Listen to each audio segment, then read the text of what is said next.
dance and breakdancing across the United States and Canada. And it's really become a whole cultural aspect to my family because my mom, she's from Tobago and loves to dance. I didn't believe so much in ghosts until my ghost story. I thought that they were just a figment of your imagination or things like that. And then when it really happened to me, I was terrified. At first, I didn't say anything. I think that it has affected my art in a way that's made it better. I had more confidence, actually, because my greatest fear already happened. Novelists and filmmakers, dancers and sculptors, musicians and playwrights, actors and poets. They're artists, and most of them claim to have a muse to inspire them. The ancient Greeks believed that inspiration was something that came from outside sources. The Greek muses were the goddesses or spirits who inspired their literature and art. In Roman mythology, every man had a genius and every woman a Juno. These are personal guardian spirits. They give artistic prowess to the men and women they watch over. Hello, I'm Lawrence Chow. Today in Ghostly Encounters, we meet Jonathan, a dancer, and TJ, a musician and songwriter. Both Jonathan and TJ claim that ghostly experiences made them better artists. Jonathan tells us that he had a horrifying experience with spirits. Just 8 years old when it happened, the experience has stayed with him throughout his life in ways he could not have imagined. That night, when I was 8 years old, I woke up. I looked outside. I could tell that it was really early in the morning. I wasn't sure what time it was. I figured it was around 2 or 3 a.m. I could see a little glow from the moon and from the stars, and just enough light to be able to see the shapes in my room. So I'm just sitting in my bed, and I turn my head and look over to the chest of drawers. I couldn't reach the top drawer. I was a really short 8-year-old. All my friends had surpassed me by that point. I notice that the top drawer is open, which was really strange considering I can't reach the top drawer. As I was watching the chest of drawers, the drawer that was open, this skeleton folded itself out of the drawer. Most of the skeleton's body was in the drawer, but its leg was just hanging outside of it. And it turned its head towards me and looked at me with no eyes. As I looked at it, I almost expected there to be eyes because I could tell that it knew I was there.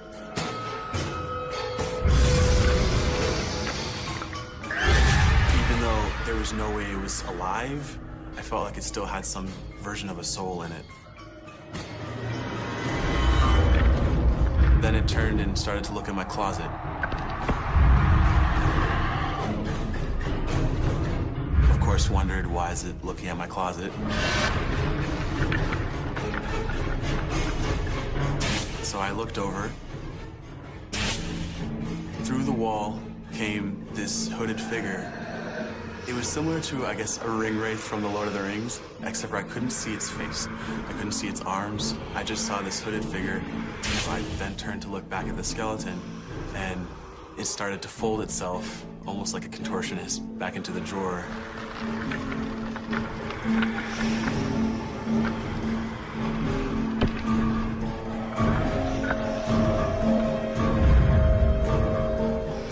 And this hooded figure started to slowly, I mean, extremely slowly, move towards me.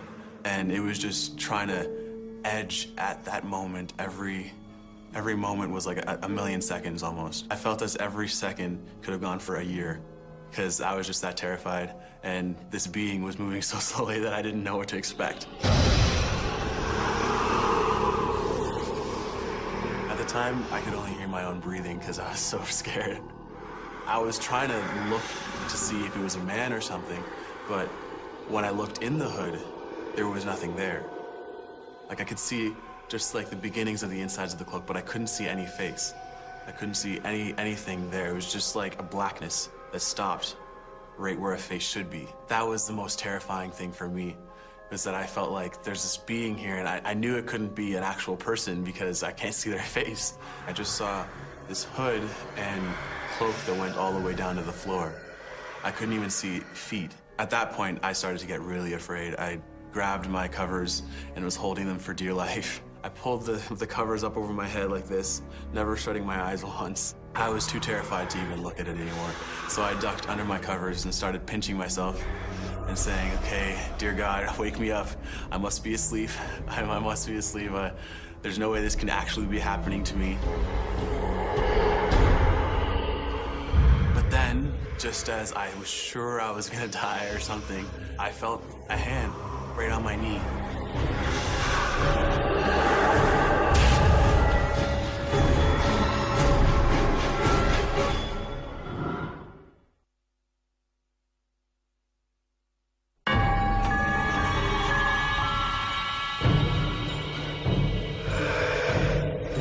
By the time the shadow reached the foot of my bed, I was too terrified to even look at it anymore. So I ducked under my covers.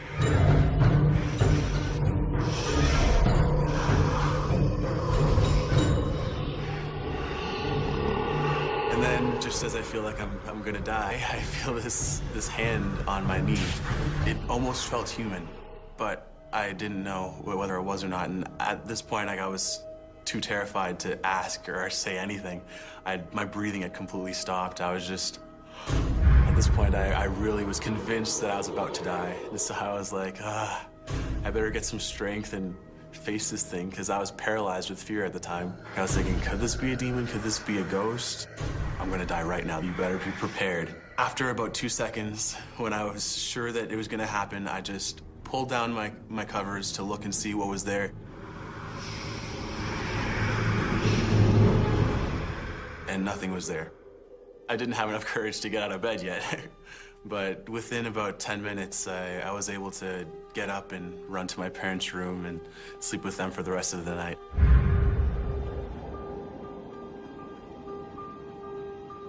When I told my mom the next day, she at first went straight to thinking it was a demon, because she'd grown up in Tobago, and there's sort of this spiritual undertone there that demons and spirits are around you all the time.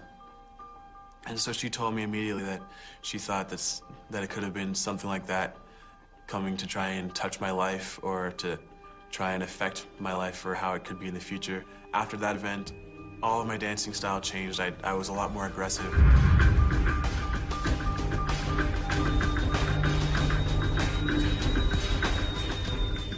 There is a sense of fear there that it could come back, that it could happen again. I wanted to learn all the hip-hop things because I wanted to be strong. I definitely feel empowered by that almost. Jonathan tells us he found this spirit in the long cloak far more frightening than the skeleton. In fact, Jonathan calls this spirit a wraith. Most of us know wraiths from the film trilogy Lord of the Rings. But before Tolkien's novel was published in 1954, wraith was just another word for ghost. It's Tolkien who made them the embodiment of evil. His wraiths are 9 men who succumbed to the seduction of power, attained immortality, and became powerful servants of evil. Jonathan tells us that his horrific experience with the skeleton and the wraith empowered him. He never wants to feel that open to harm again. He vows never to give in to his fear, and he'll use his newfound confidence to take his dancing to the next creative level.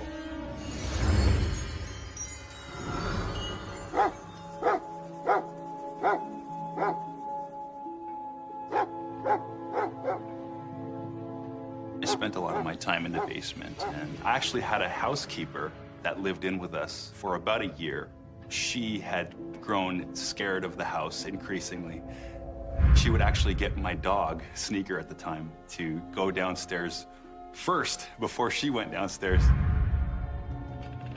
She always felt that there was something down there, something talking to her. Eventually, she would see and experience so many things to the point where she had to move out. She had lived in what's now my control room. That room ended up becoming my studio where I write my music. It's where most of my inspiration comes to me.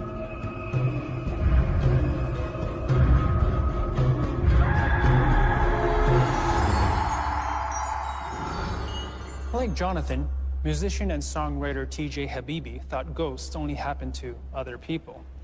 But then something changed his mind, something that terrified him and affected his art forever.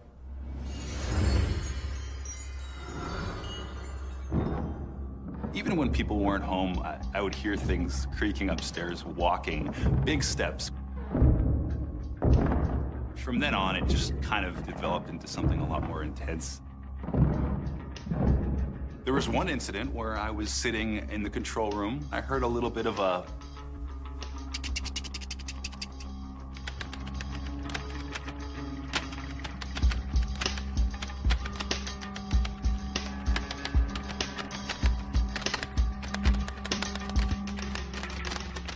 turned around and I actually saw my CD tower, the CD tower that actually holds the CD cases. One of my CDs was teeter-tottering like this. And I looked at it and I'm like, okay, this is bizarre. I had to go closer to it. And maybe it was a mouse or something. As I went closer, there's no mouse. And I stared at it for a good 15 seconds. Confirmed. The thing was just moving on its own.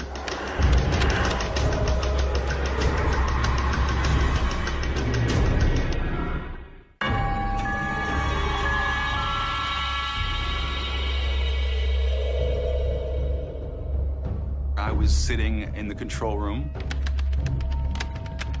I turned around and I actually saw my CD tower, the CD tower that actually holds the CD cases. One of my CDs was teeter-tottering like this.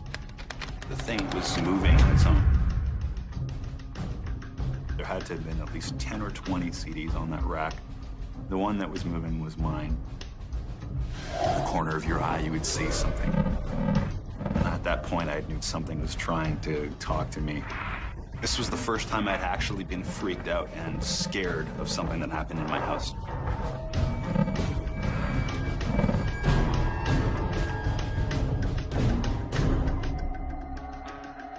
One night, 4 in the morning, I was setting up my microphones, just preparing for a client. I'd heard this buzzing noise. It was like machinery. It was coming from the laundry room.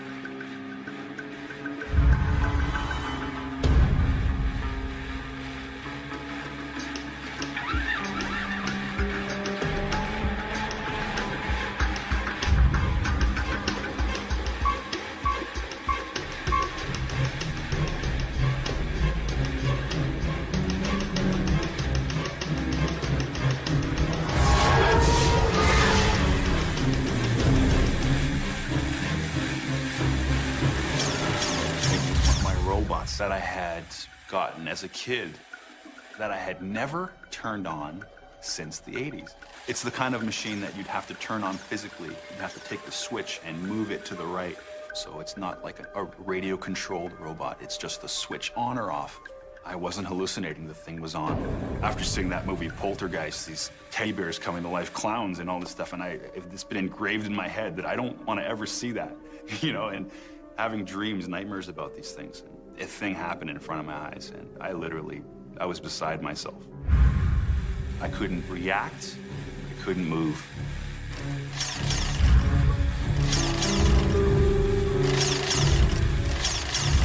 This was the point where I confirmed that somebody's either trying to play a trick on me or there's something in this house. And there was nobody in that house.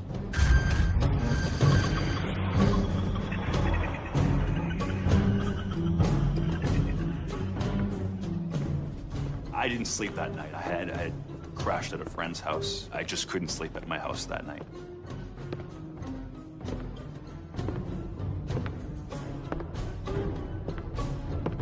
The next day, when I had pulled myself together and went into that laundry room again, I tried to turn it on, but it didn't turn on.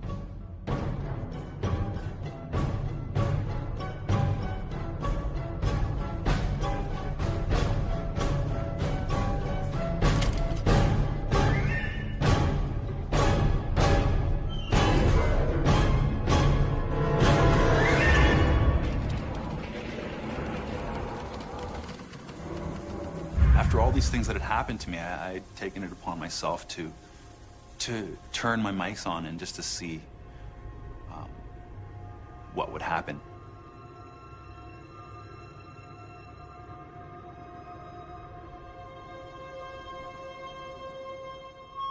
I'd leave them on all night, pressed record for a good 10 hours while I slept, just to see what was going on.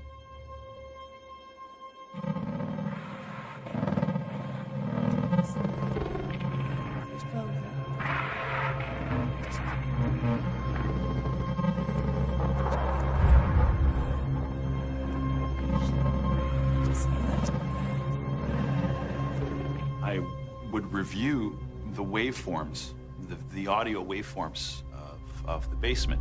In a normal environment, yeah, you wouldn't hear anything. You would probably hear the odd wood crack or something upstairs.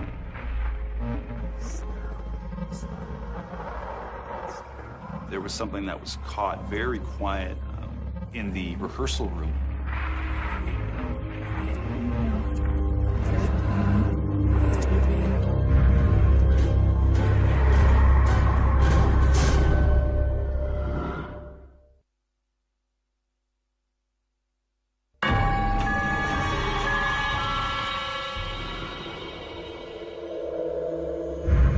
After all these things that had happened to me, I had taken it upon myself to turn my mics on and just to see what would happen. I'd leave them on all night. There was some conversation there. Two completely different personalities just talking.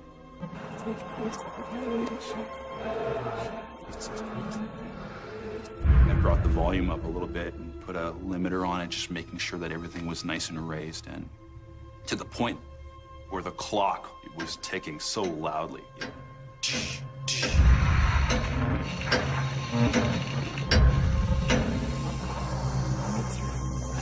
There's this two people talking.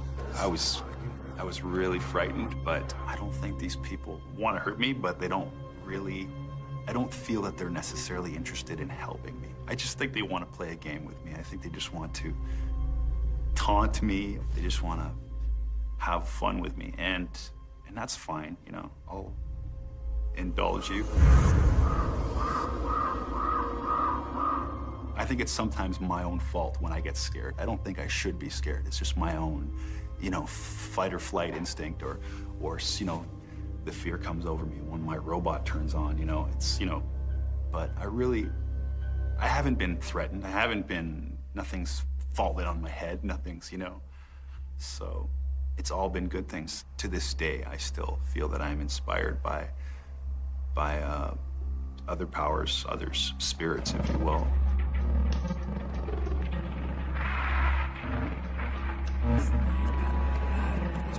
There was something that was trying to be said. There was something that was trying to be expressed, and it probably was best expressed through my music.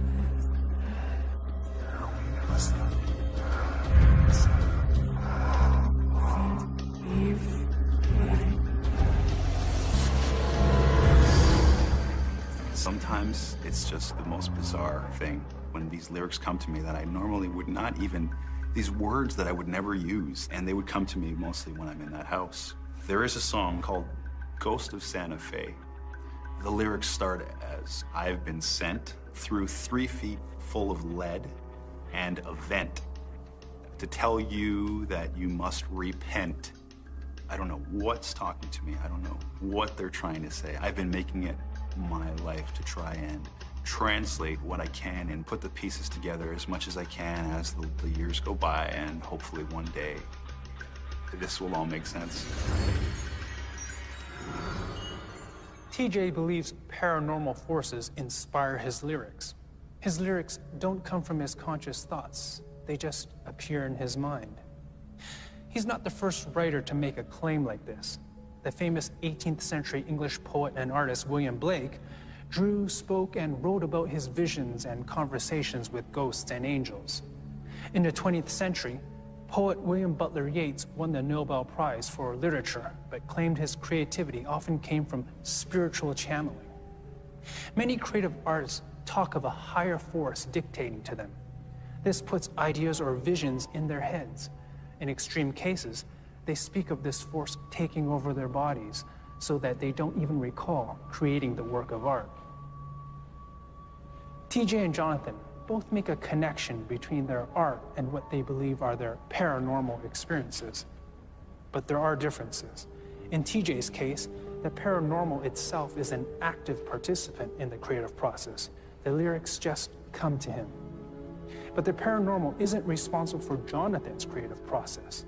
It's his experience with the paranormal that drives him to change the way he dances. Being on stage wasn't as scary for me anymore because I'd already faced one of my big fears. I definitely feel empowered by that almost, because it's like once you have your fears gone, you just can go up, right? You can accomplish whatever you want to, right? This foreign inspiration that has come to me has opened up a whole new portal of creativity, and it's given me a direction. I feel that it's helped me a lot. I feel it's opened up a whole new avenue for directions I need to go or would like to go or can go.